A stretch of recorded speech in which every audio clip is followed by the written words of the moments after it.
Hello, this is Elliot Mazie, and I'm here in Mali, Africa, about 1.5 hours outside of the capital city of Bamako.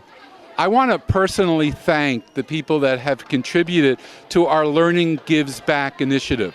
Many of you were at Learning 2007 and saw Scott Case and the other folks from the Malaria No More Foundation, along with Melinda Doolittle, encourage you to donate as little as $10 for a net.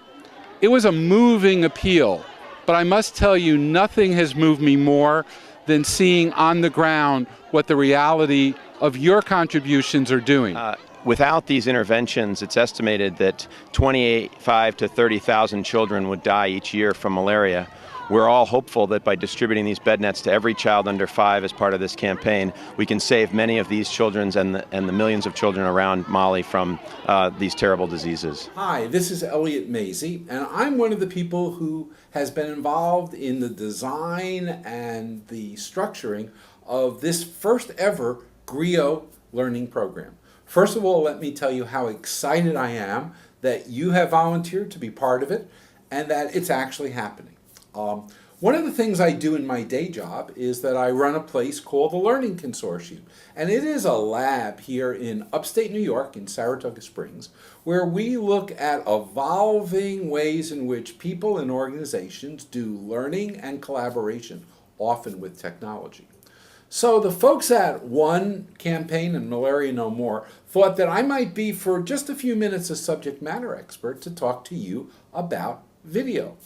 Now, I believe that the role of video as an organizing tool, the role of video as an educational tool, and the role of video as a persuasional tool is enormous. A little bit of my background, I was quite involved in a variety of social movements. I have raised money and gone to Africa with Malaria No More and Scott Case for one of the large net distributions.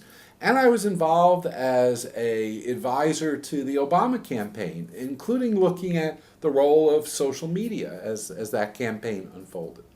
But most importantly, we work every day with corporations that are looking at how do their employees learn and persuade and the like. So I wanted to give you a little insight into video, and it's going to be both an equipment as well as a process insight.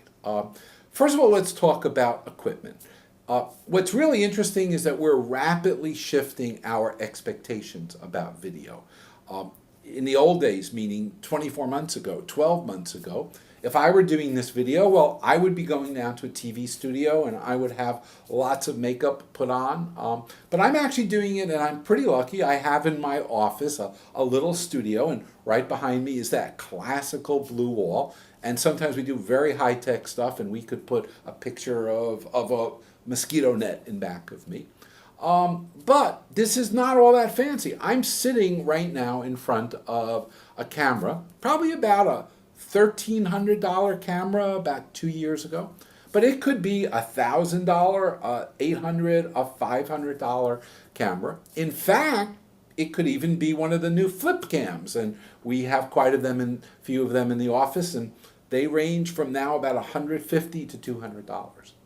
But what's important about any of these is that you want to make sure you're getting a picture that is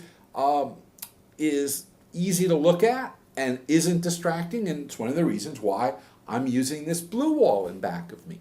And so if you're going to do a video, think a lot about the background. The other day somebody sent me a video, and it was a wonderful video that they were doing, but it was taking place at their desk, and there were all these people walking past them. And every time somebody walked in, we were like moving our eyeballs there.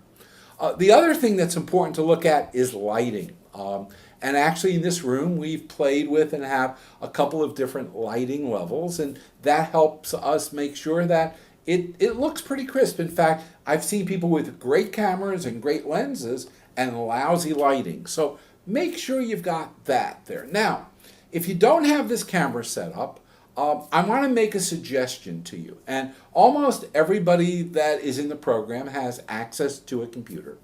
And many of you have on that computer now a built-in lens. Now those lenses are fine if we're doing something like Skype.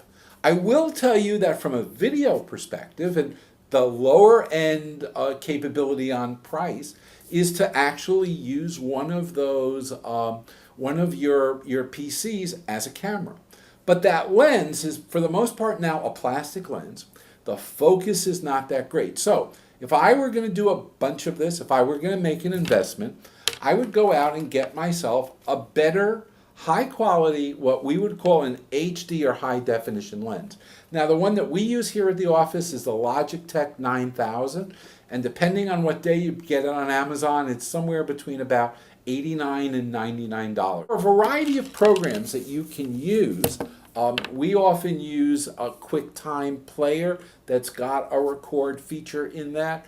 If you're using a Windows PC, Movie Maker, and there are a variety of other open source products that you can download that will allow you to capture video while sitting right in front of your PC with this camera facing you, and you just basically get ready, get your mouse, and you start to talk. Now, I do this for a living, so I'm enormously used to looking at a camera and trying to have some presence with you. And I want to give you a couple tips about that. Do not sit back and talk. If you sit back and talk, nobody will want to listen to you. You have got to be as excited and animated when you are doing video as if you were meeting the person you've always wanted to have a conversation with. And I mean that because you've got to project. You've got to look into and embrace the camera to get to the other side of the screen. Now, very often if I'm doing a video, I'm not just talking about me. I may be talking about an object. So, as we're going to do right now, suddenly this object of a mosquito net is replacing this video of me. I might want to show a map, and there goes a map. What's really critical, though, as you do one of these videos, is to remember that you don't want to make it overproduced. You don't want to have too many special effects. And you want to, if possible, keep its time modestly short. Because your goal in all of this is to create something that's easy to watch. You have something that's 30 minutes long, most people won't start it unless they're really motivated, unless they're a griot and they're in the griot program. But even here, we want to try to get things that are a little shorter. Now, all I'm going to tell you about process is a simple one. Remember what griots know how to do. They know how to tell a story. And a story is something that has an arc. It has a beginning, it has a middle, it has an end. It has emotion to it. And it is something that is connected so that people can understand it, remember it, and tell it again. So as you're doing videos, don't go into an enormous amount of detail. Give a link to somewhere else. This video is meant perhaps to persuade someone about the importance of malaria. Or in some instances, let's say you're doing a meeting, and it's a really important meeting, and you're going to be really trying to persuade some policymakers. This might be a, hey gang, we're all going to meet on the steps of the Capitol on Monday afternoon. Let me brief you real quickly about what we're going to do and why we're going to be there, and I might even mention about where we'll be eating in the restaurant afterwards. But make it a story, add your personality to it, experiment, and then share it. Because what's wonderful about the griot program is as we all develop assets, our hope is they'll get shared across the community. And that the more times we have great little videos, with permission, we might be able to take your video and I can add a new beginning and a new ending and make it all work. So this is Elliot Mazie, couple of random thoughts, a little bit of a story with an arc, telling you that the role of video in your life as a malaria griot will be enormously important. We'll talk soon.